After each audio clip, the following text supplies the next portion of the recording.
Se acerca dictamen final sobre el caso Devani. ¿Sale algún avance en la mañanera? Desarman a policías en Chihuahua. Y el ejército tomó Parangaricutiro, Michoacán. Bienvenidos al Caporal del 13 de julio. Comenzamos.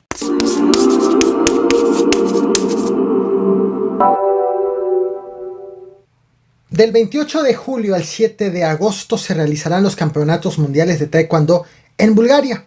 Por fortuna, hay mexicanos seleccionados listos para representar a nuestro país. La mala noticia es que los 20 mexicanos seleccionados no cuentan con los recursos económicos necesarios para asistir, y la Comisión Nacional del Deporte, a cargo de Ana Gabriela Guevara, no les ha otorgado esos recursos. Así lo ha denunciado, así lo ha dado a conocer la medallista olímpica Iridia Salazar mediante un video que ha subido a sus redes sociales. Amigos del taekwondo mexicano, quiero con este video mostrar mi solidaridad para todos aquellos deportistas que se ganaron su lugar para representar a México en el próximo campeonato mundial en Bulgaria, y que su participación hasta este momento es incierta por falta de recursos. Como medallista olímpica me siento preocupada y en cierta manera indignada. Hoy más que nunca considero que debemos de estar unidos, padres de familia, entrenadores, alumnos, gobierno, para poder rescatar y ayudar al taekwondo mexicano. Muchas gracias a El Bultico por el superchat. En el último video te compartí esta grabación que estás viendo en pantalla sobre Giovanna, de 12 años de edad, vive en Ecatepec, Estado de México, y según denunciaron sus familiares, fue contactada por un hombre mayor de edad mediante el videojuego Free Fire. Por este medio se quedaron de ver. Él pasó por ella a su casa y se la llevó en este vehículo. Desde el domingo 10 de julio no se sabe nada de ella, o bueno, no se sabía. En las últimas horas, la Fiscalía General de Justicia del Estado de México informó que la menor de edad ya fue encontrada con vida en una gasolinería ubicada entre los municipios de Ecatepec y Nezahualcóyotl.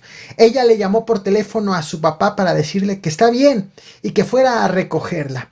La Fiscalía mexiquense también detalló que no hay detenidos por este hecho, debido a que la ausencia de la menor se dio de manera voluntaria. Hasta el momento, las autoridades no han dado más detalles sobre las circunstancias en las que se dio la cita y el paradero de la menor durante todos estos días, así como el estado en el que fue encontrada. ¿Y cómo va el caso de Devani Escobar? Mario Escobar, el papá de la joven, reveló este miércoles 13 de julio que será cuestión de horas de que cuando la Fiscalía General de Justicia de Nuevo León reciba los resultados de los estudios histopatológicos hechos a los tejidos de su hija, quien apareció, recordará, sin vida en la cisterna del motel Nueva Castilla el pasado 22 de abril. Una vez que la Fiscalía de Nuevo León reciba los resultados, los peritos deberán emitir sus opiniones, por lo que el papá de Devani calcula que entre el 15 y 18 de julio se dé a conocer un dictamen sobre la segunda autopsia. Como corrió a cargo toda esta revisión de parte de las autoridades estatales, pero también de autoridades federales, el papá de Devani descartó la posibilidad de que exista mano negra en estos nuevos resultados, por lo que espera un resultado distinto al primer dictamen, que señaló que la joven murió producto de una caída accidental. Aunque el dictamen final está previsto para los días entre el 15 y 18 de julio, por el padre de Devani, considera que es en cuestión de horas cuando ya tengamos algunos adelantos del mismo. Digo, a lo mejor mañana sale algún avance en la mañanera, que es donde se ha tomado esta situación mediática de Devani. No creo que sea un escenario similar. Digo, toda la sociedad, la gente, nosotros, lo que ha salido en prensa, lo que ha salido en las redes sociales, dicen todo lo contrario, ¿verdad? Entonces, psicológicamente estamos bien preparados, pero no esperamos un escenario similar, definitivamente. Policías de otro municipio en México han sido desarmados. Apenas en este espacio te platiqué del desarme de policías locales de dos municipios de Veracruz. El video te lo traje la semana pasada, municipios de Tuxpan y Omealca. En Tuxpan, porque los municipales habían confrontado a los marinos porque estaban inconformes de que los marinos cobren más que los municipales pues considerando los municipales que hacen exactamente las mismas labores. Ya podemos entrar, nos dicen que entremos, nos están diciendo que podemos entrar, señoras y señores, vamos a...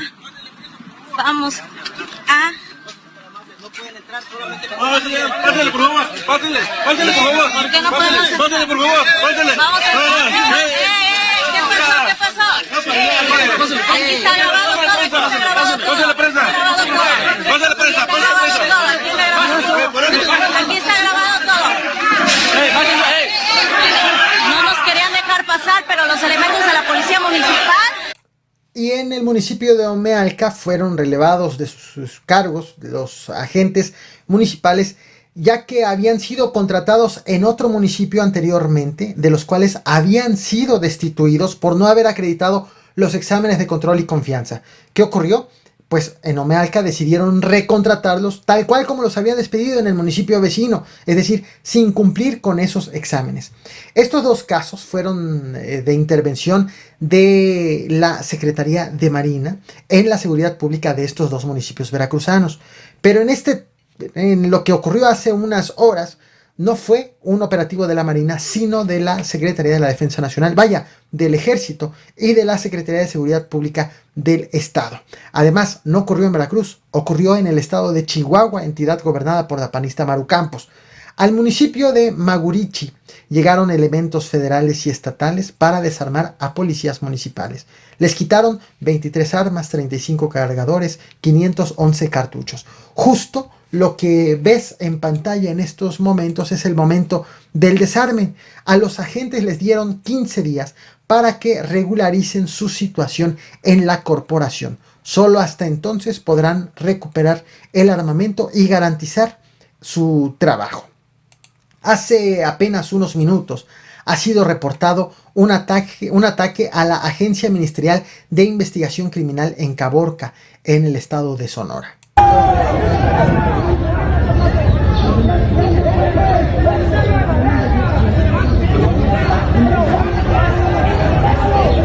Este será tema de mi próximo video. La invitación es que te suscribas y actives las notificaciones para que no te pierdas este tema.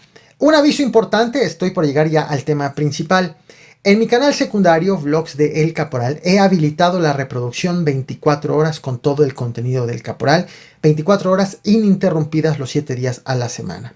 Quiero que entres, que lo conozcas, que opines sobre esta nueva modalidad. Allí incluiré no nada más los videos que hago aquí en El Caporal, sino también las transmisiones que haga en Twitch de análisis político detenido y los podcasts que también estaré retomando ya de las plataformas de audio. Se trata de una transmisión en directo 24 horas ininterrumpidos. Te he dejado el link de este canal, por ahora se llama Vlogs del Caporal. Si les gusta este formato, lo cambiaré a El Caporal en vivo o El Caporal 24 horas, ya lo estaré analizando, pero entra al canal, te dejo el link en el comentario fijado del chat de esta transmisión.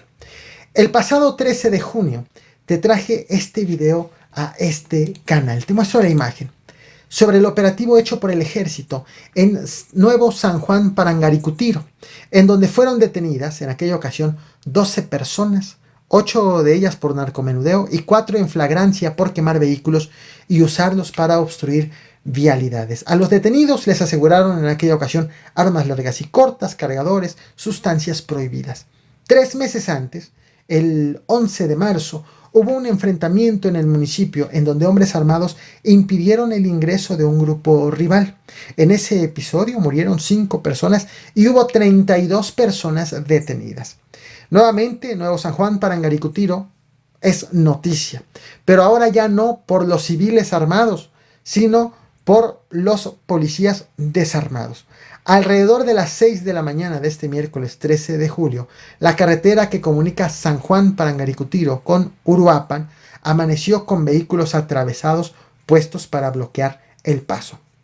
Alrededor de 2,000 elementos de la Policía de Michoacán, de la Guardia Nacional y del Ejército se disponían para ingresar a este municipio y hacer un operativo. 2,000 elementos. También el objetivo instalar una base de operaciones interinstitucional. Esta base de operaciones que incluye a elementos de los diversos niveles de gobierno. Estás viendo en pantalla, te lo muestro ahora, un video del acceso al municipio, ya con la presencia de los elementos, de algunos, solo unos pocos. Salvo por los bloqueos, no hubo resistencia de otro tipo para la incursión de los elementos, por lo que esta fue reportada como tranquila.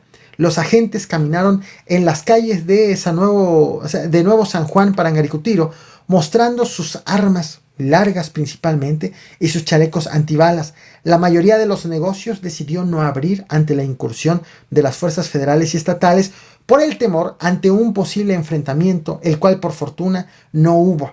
Este operativo se va a extender, ya no nada más se va a quedar en la cabecera municipal, sino se va a extender a las rancherías y a la carretera que comunica con el municipio de Tancítaro.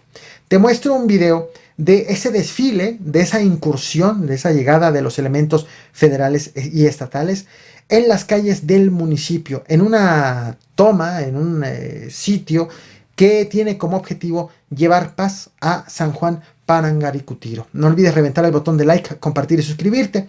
Gracias.